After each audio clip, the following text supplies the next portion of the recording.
장 7에서 9절 말씀 통하여서 따라합시다. 하나님 아버지. 갈라디아서 4장 6절에 보면 우리에게 아들의 영을 주셔서 우리를 하나님을 아빠라고 부를 수 있게 하셨어요. 예수님도 하나님의 아들이시지만 예수 그리스도의 십자가의 보혈로 그 예수 그리스도를 믿는 자들에게 양자의 영을 주셔서 우리가 다 자녀가 되게 하신 거예요. 하나님을 아버지라고 부를 수 있고 또 하나님이 나의 아버지가 되시는 거예요.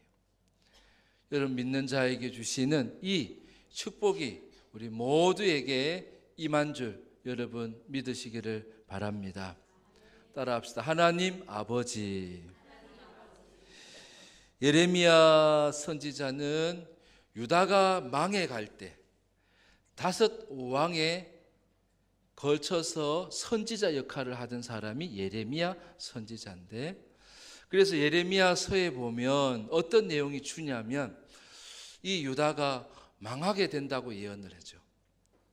그리고 또 어떤 예언도 하냐면 그 망한 곳에서 또 돌아오게 하신다는 예언도, 아직 망하지도 않았는데 그 예언을 하고 있어요. 그래서 예레미야서 마지막 장에 가면 그 유다의 왕 시드기야가 이제 포로로 잡혀가는 그 얘기가 예레미야서 마지막 장에 있어요. 오늘 본문에는 예레미야가 예언한 말씀 중에서 벌써 돌아오는 예언을 하는 거예요. 돌아오는 예언을. 포로로 갔다가 돌아올 텐데 그때 하나님은 우리의 아버지시라고. 오늘 말씀 9절 뒤에 보면 나는 이스라엘의 뭐라고요? 아버지요. 에브라임은 나의 장자니라. 12지파 중에서 장자는 에브라임인데 장자도 있고 차자도 있고 다 아들들이 있는데 다 내 아들이라고. 나는 그들의 아버지시라고. 그래서 우리 모든 믿는 자에게 하나님이 아버지가 되시는 거예요. 그래서 포로에서 돌아오게 하실 때에 하나님이 아버지가 되셔서 어떤 역할을 하시는가? 하나님 아버지로서 귀환에 올 때에 하나님께서 어떻게 일을 하시고 어떤 역할을 하시는가를 오늘 우리에게 말씀해 주고 계세요.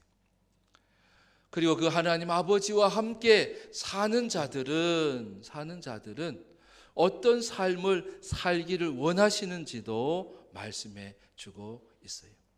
오늘 말씀을 통하여서 우리의 아버지 하나님이 어떤 일들을 하셨고 또 우리가 어떤 삶을 또 살게 하셨는지, 또 그 삶을 깨닫고 함께 은혜 받고 또 우리의 삶을 돌아보는 귀한 시간이 되기를 바랍니다.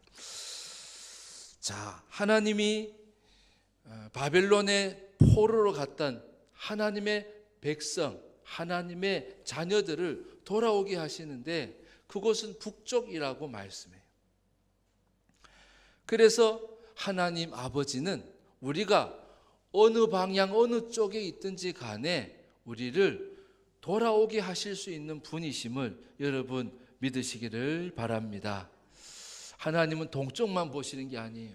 남쪽만 보시는 게 아니에요. 사방을 늘 보시고 그곳에 있는 하나님의 사람들, 특별히 회개하는 자들, 돌이키는 자들을 반드시 돌아오게 하시는 주님이시라는 거예요. 그러면서 북쪽 땅에 가셔서 돌아올 자들을 모으시는데 어디까지 가서 모으시냐면 땅 끝까지 가신다고 말씀하고 있어요. 자, 8절 앞부분만 한번 읽어봅니다. 8절 시작. 보라, 나는 그들을 북쪽 땅에서 인도하며 땅 끝에서부터 모으리라. 아멘. 거기까지 보면 그죠? 북쪽 땅으로 가셔가지고 거기에서 또 어디까지? 땅 끝까지 가서 모아오겠다고 말씀해요. 귀환할 때 하나님 아버지가 이렇게 하신다는 거예요. 따라합시다. 땅 끝에서 모으십니다. 땅끝에서 모으십니다. 우리 한반도의 땅끝이 어디입니까? 김일성 선생 가보셨네요.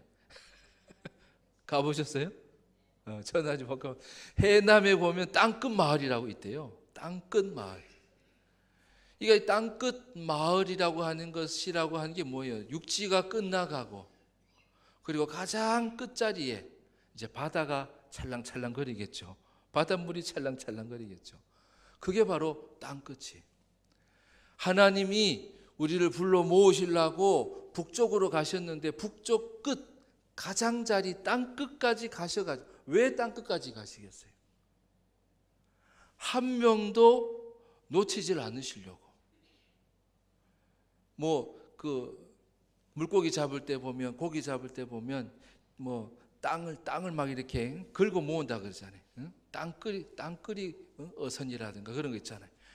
바닥에서부터 다 긁어 모으는 거예요. 하나님이 회개하는 자를 돌이키는 자를 하나님이 한 명도 놓치지 않으시려고 아예 땅끝까지 가셔가지고 거기서부터 사람을 불러 모으신다는 거예요. 땅끝에 가는 사람은 어떤 사람일까? 땅끝까지 간 사람은 어떤 사람일까? 어떤 사람이겠어요? 하나님이 사랑하는 자인데 하나님의 사랑을 잊어버리고 사실 그래서 다 북쪽으로 간 거예요. 바빌론으로 다 포로로 간 거예요. 그런 가운데에서도 하나님을 여전히 부인하고 사는 사람들, 그 사람들이 땅끝에 사는 사람들이에요. 해남 사람이 그렇다는 게 아니고 영적으로 보면 하나님을 부인하고 하나님을 잊어버리고 사는 사람들이 사는 곳이 바로 땅끝이. 그리고 하나님을 시인하지 않고 그냥 옛 삶 가운데 머물러 사는 사람이 여전히 땅끝에 사는 사람이에요. 성경에도 보면 땅끝으로 가는 사람들이 있었어요. 요나도 그랬죠. 하나님이 가라고 하시는 니느웨로 안 가고 다시스로 가면서 하나님이 큰 풍랑을 일으켜 가지고 요나가 어디로 가 숨어요? 배 밑창에 들어가는 거예요. 배 밑창까지 들어간 그곳이 뭐예요? 바로 땅끝이. 베드로도 그랬죠. 베드로도 어부로 있다가 예수님이 부르셔서 제자가 돼 가지고 그리고 수제자가 된 거예요. 여러분 수제자가 되면요 좋은 게 있어요. 수제자에게는 예수님께서 말씀을 자세히 가르쳐 주셨어요. 그리고 뿐만 아니라 다른 사람에게는 안 보여주시는 것도 보여주셨어요. 변화산에서 예수님의 영광된 모습도 베드로, 야고보, 요한 특별히 그런 제자들만 보여주신 거예요. 그러니까 우리가 뭐가 돼야 되냐면요 제자도 돼야 되지만 수제자가 돼야 돼요. 그렇게 되고 싶으시면 아멘 하십시다. 영광된 모습도 보고 예수님이 가르쳐 주시는 자세한 말씀도 우리 것이 배울 수 있는 자, 그 자가 바로 베드로와 같은 수제자예요. 그런데 이 수제자 베드로가 부인을 해버린 거예요. 빌라도 법정에서 예수님이 재판을 받을 때 여종이 너도 그 갈릴리 사람 아니 너도 저 사람 알지 않냐고 난 모르는 사람이라고 하면서 탁 선을 매장하게 그어버렸어요. 자기가 살긴 살았는데 부끄러운 거죠. 그래서 베드로가 어디로 가요? 옛날 고기 잡던 갈릴리로 가가지고 다시 그물을 움켜잡는 거예요. 버렸던 그물을 다시 붙잡는 거예요. 근데 그 자리는 어떤 자리냐면 바로 사명도 없는 자리예요. 제자의 삶이 없는 삶이에요. 바로 그것이 땅끝이에요. 베드로에게 있어서는 그것이 땅끝이었는데 그것으로 누가 오시는 거예요? 예수님이 찾아오시는 거예요. 할렐루야. 내가 땅끝 가운데 있을 때에 나를 땅끝에서도 건져주시는 분이 바로 하나님 아버지시라는 거예요. 뭐 할 때? 마음을 돌이키려고 할 때. 그리고 마음을 돌이켰을 때에 그곳에서 벗어나게 되어지는 거예요. 그래서 하나님 아버지는 그런 자를 만나러 땅끝까지 가시고 그런 자와 함께 돌아오는 자는 어떤 자예요? 회개하는 자죠. 마음을 돌이킨 자예요. 그랬더니 그를 어디로요? 사명을 감당하는 자리로, 제자의 자리로. 여러분, 주님이 우리를 다 제자로 부르셨어요. 나를 따르라. 주를 따라가는 자들이 다 제자들이. 그래서 우리를 사명을 감당할 수 있는 자리로 우리를 다시 옮기시는 거예요. 요나가 니느웨로 다시 가는 것처럼 베드로가 예루살렘으로 다시 돌아와 가지고 예수님의 제자로, 그리고 예루살렘 교회의 나중에 수장이 되어지는 거예요. 그 삶의 자리로 누가? 하나님 아버지께서 옮겨주시는 거예요. 우리가 때로는 죄 가운데 있을 수 있고요, 때로는 땅끝 가운데 머물 수 있어요. 그러나 그때도 언제든, 하루에도 마찬가지, 하루에도 내가 땅끝에 거할 때가 있어요. 그러나 그때에 나를 찾아와 주신다는 거예요. 주님, 내가 잘못했네요. 내가 잘못 생각했네요. 내가 잘못 판단했네요. 주님, 나를 용서해 주세요. 라고 할 때에, 그때에 주님이 찾아오신다는 거예요. 하나님 아버지가 찾아오신다는 거예요. 빌리 썬데이라고 하는 그 14살 난 그 학생이 있었는데, 이 아이가 가난하고 어려워서 학교에서 급사로서 일을 하고 있다가 월급을 받았는데, 얼마를 받았냐면 25달러를 받았어요. 그때는 그 돈이 수표였대요, 수표.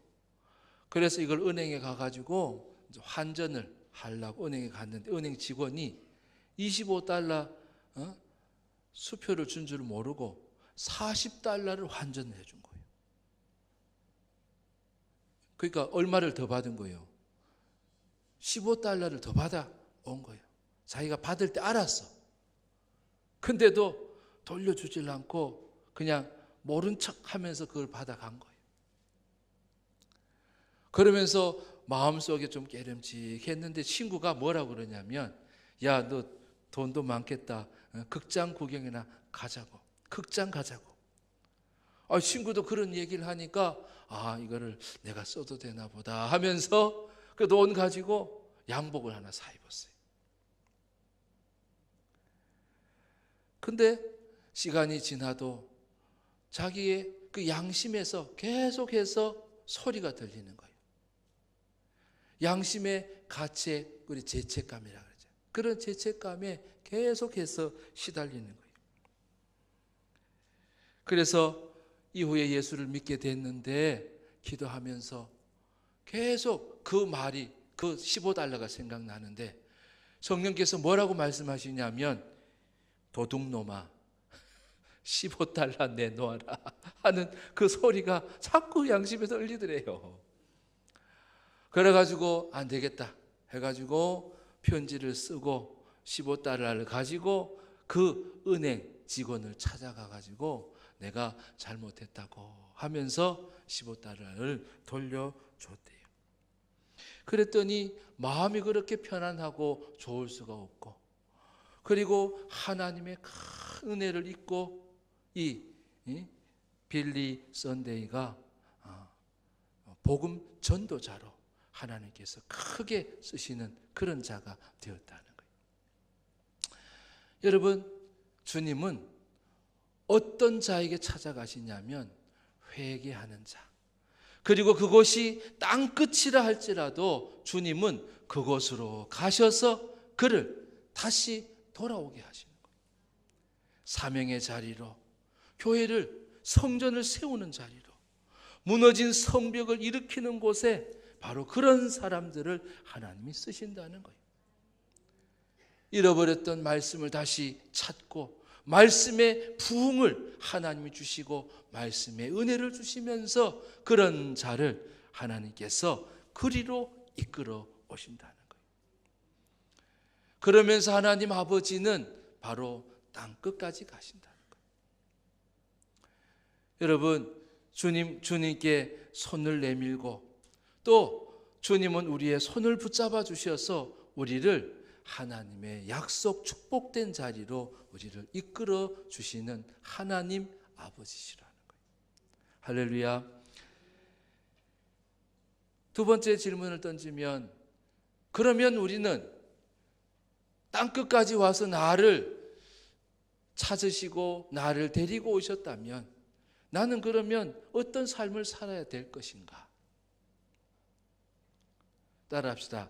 땅끝 사역. 땅끝 사역. 뭐라고요?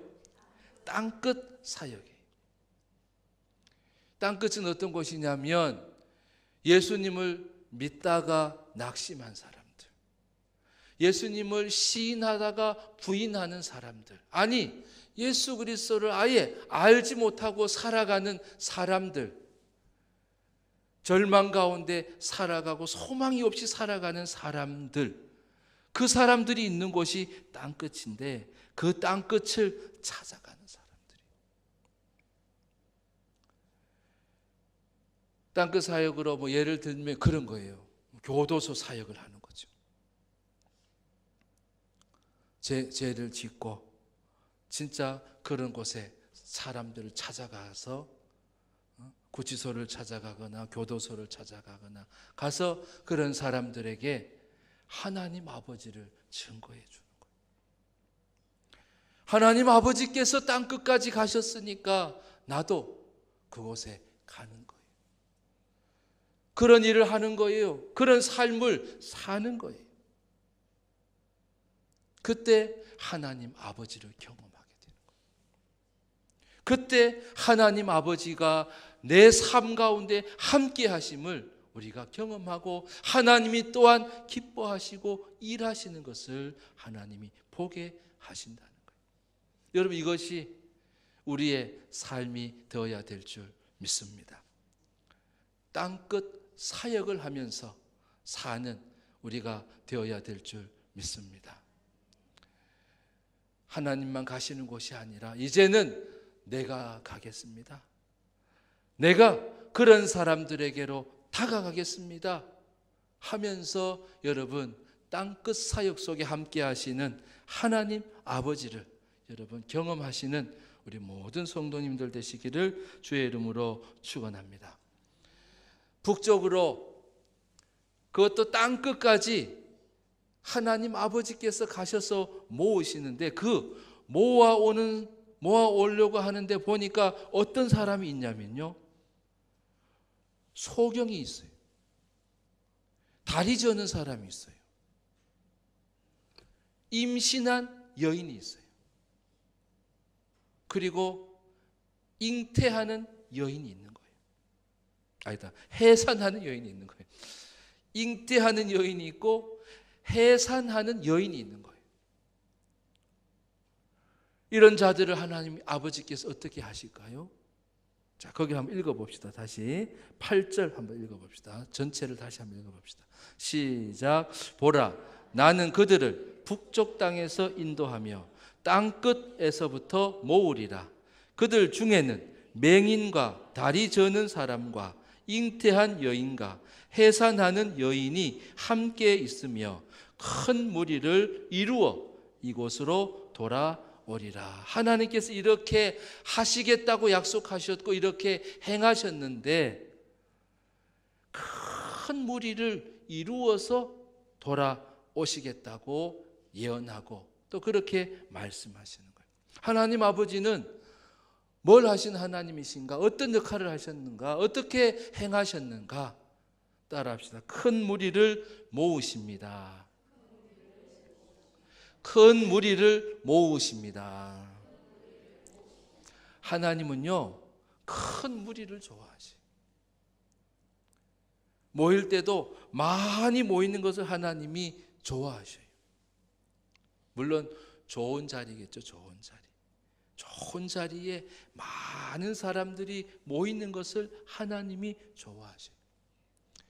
새하늘과 새 땅, 그 좋은 곳에도 하나님은 많은 사람들이 들어가기를 원하시고, 그래서 계시록에 보면 몇 명이 있대요. 그곳에 14만 4천 명이 있다잖아요. 그것은 12 곱하기 12 곱하기 1000이, 아들도 두시되 하나님은 많은 숫자 12명을 두시고 12지파, 그죠? 예수님도 12제자를 두신 거예요. 그러니까 12는 많은 숫자를 의미해요. 곱하기 12이나 되고, 그리고 1000이라고 하는 숫자는 어떤 의미예요? 천년 왕국, 그러잖아요. 영원한 왕국. 숫자 중에서도 헤아릴 수 없이 많은 숫자가 바로 1000이라는 숫자거든요. 그러니까 14만 4천 명은 뭐 어느 이단이 얘기하는 것처럼 딱 14만 4천 명이 아니에요. 그 의미로 많은 무리를 말하는, 큰 무리를 말하는 거예요. 하나님은 큰 무리를 좋아하시는 거예요. 근데 그 큰 무리를 어떻게 이루시냐는 거예요. 질문. 어떤 자들을 통해서 이루신다는 거예요? 소경을 통해서, 다리 저는 자를 통해서, 잉태한 여인, 해산하는 여인을 모아서 어떤 무리를 이루시는 거예요? 큰 무리를 이루신다는 거예요. 소경에게는 뭐가 없어요? 볼 수 있는 눈이 없어요. 다리 저는 자는 온전하게 걸을 수 있는 뭐가 없어요? 두 다리가 없는 거예요.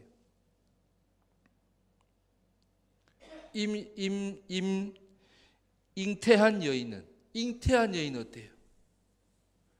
요즘 말하면 요즘 말로 D라인이라고 해요. D라인.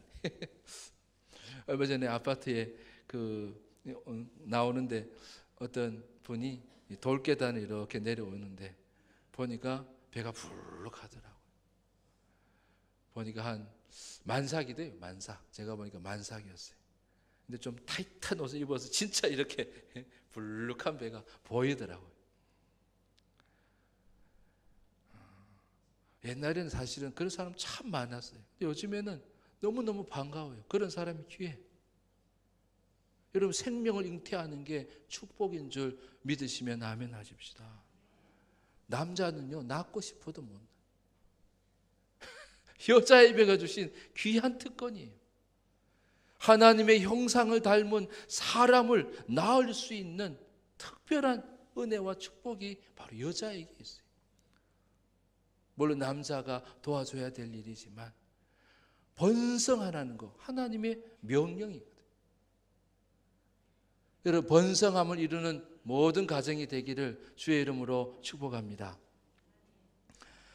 그래서 큰 무리를 이루는데 보면 잉태한 여인에게는 뭐가 부족하겠어요? 달려갈 수 없어요. 그죠? 뛰어갈 수도 없고요. 또 아주 위험할 수도 있어요. 보호자가 필요한 거예요. 해산하는 여인에게는 뭐가요? 산파가 필요해요. 그리고 요양할 수 있는 시간도 필요해요.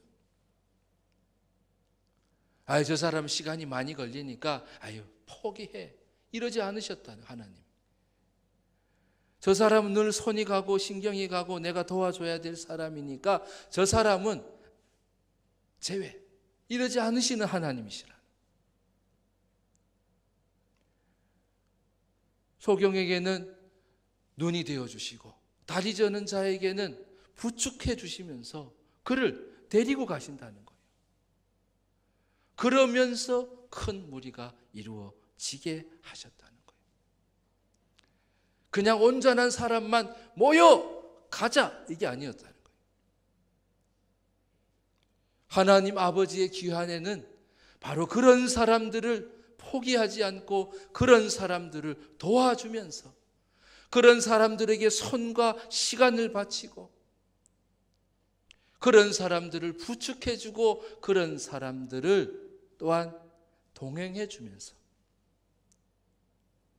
그들을 귀한 자로 삼으셨다는 거예요. 단점이 있을 수 있겠죠. 다른 건 다 있는데 눈만 안 보이는 거예요, 사실은. 다른 데는 다 성한데 다리만 저는 거예요. 근데 우리는 어떤 생각을 해요? 저 사람은 안 돼. 그래, 약점을 자꾸 막 헤집어요. 그러면 안 되는 거예요. 무리를 이룰 수가 없어요. 더 큰 무리를 이루려면 뭐 해야 돼요? 약점을 보완해주고 약점을 내가 기도하면서 그것을 메꿔주려고 해야 돼. 내가 너를 도와줘, 이런 것도 필요 없어요. 별로 안 좋아하거든요. 그 사람이 별로 안 좋아해요. 어떻게 해야 돼요? 그냥 말 없이 다가가 가지고 그 사람의 신호등이 되어주는 거예요. 가이드가 되어주는 거예요. 말 없이 그 사람의 저는 다리 쪽에 가가지고 그 사람을 부축해 주는 거예요. 하나님 아버지는 안 보이셔요.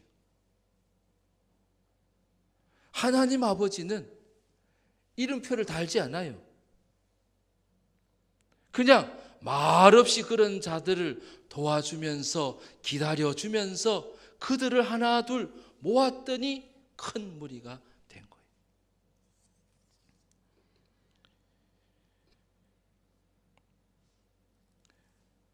하나님 아버지는 나의 약점을 잘 아셨어요. 내 스스로는 그 죄를 해결할 수 없는 것을 주님은 잘 아셔서 그런 나를 위해서 예수 그리스도를 보내주신 거예요. 이 사람은 이래서 싫고 저 사람은 저래서 싫고 큰 무리를 이룰 수 없어요. 그런 사람을 돕는 거예요. 그런 사람을 도와주는 거예요. 말 없이 도와주는 거예요. 말 없이 기도하면서 그 사람의 다리가 되고 눈이 되어지고 손이 되어지고 보호자가 되어주시는 거예요. 그러는데 그 사람이 더해지고 플러스가 되어져서 큰 무리를 이루는 거예요.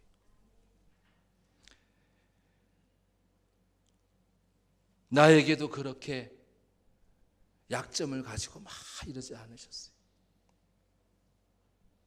약점을 말없이 사랑으로 보듬어 주셨어요. 그랬더니 약점이 점점 사라지기 시작하는 거예요. 여러분, 우리가 다 장점이 있고 단점이 있어요. 하나님 뭘 쓰신다고요? 장점을 쓰시는 거예요. 장점이 커지면은 단점은 사라지게 되고 안 보이게 되는 거예요. 근데 우리는 자꾸 단점에 매여가지고 아이고 저 단점을 그러면 안 돼요. 큰 무리를 이룰 수가 없어요. 싫어서 떠나는 거예요. 떠날 수밖에 없죠.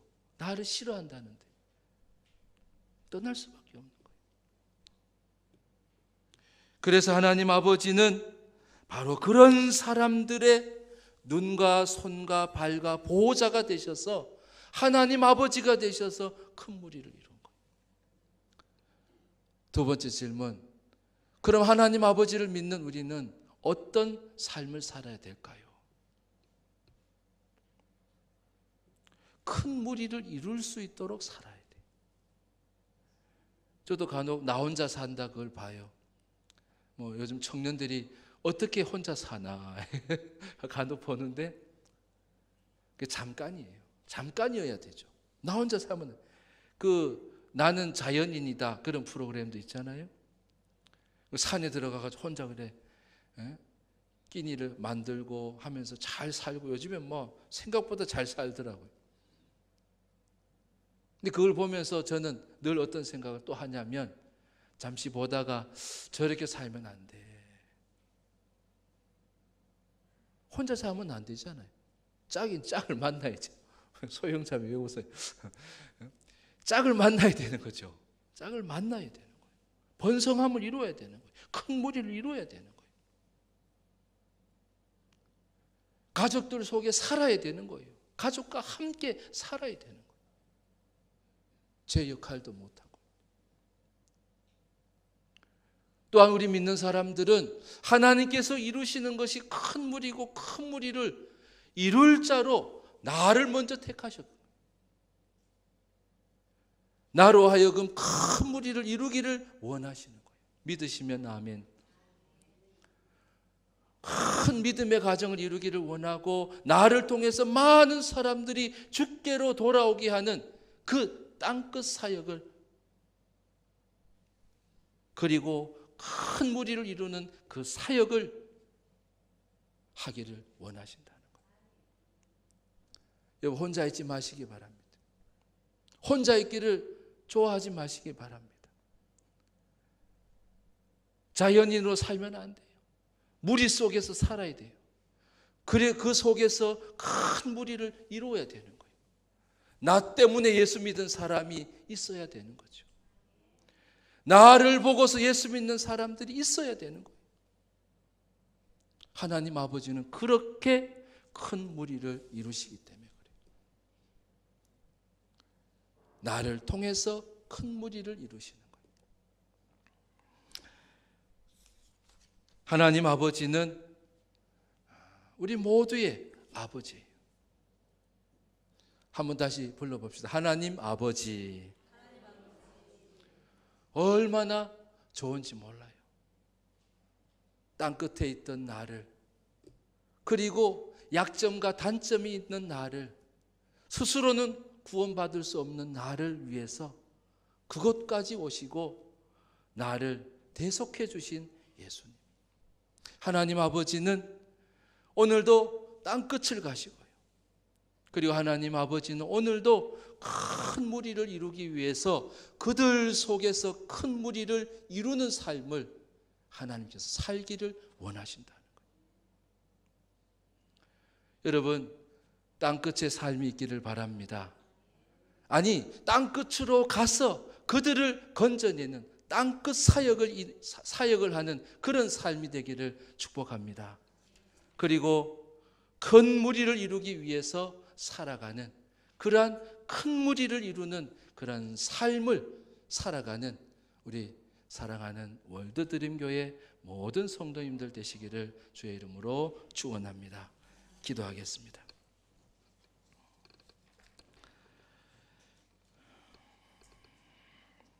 하나님 아버지,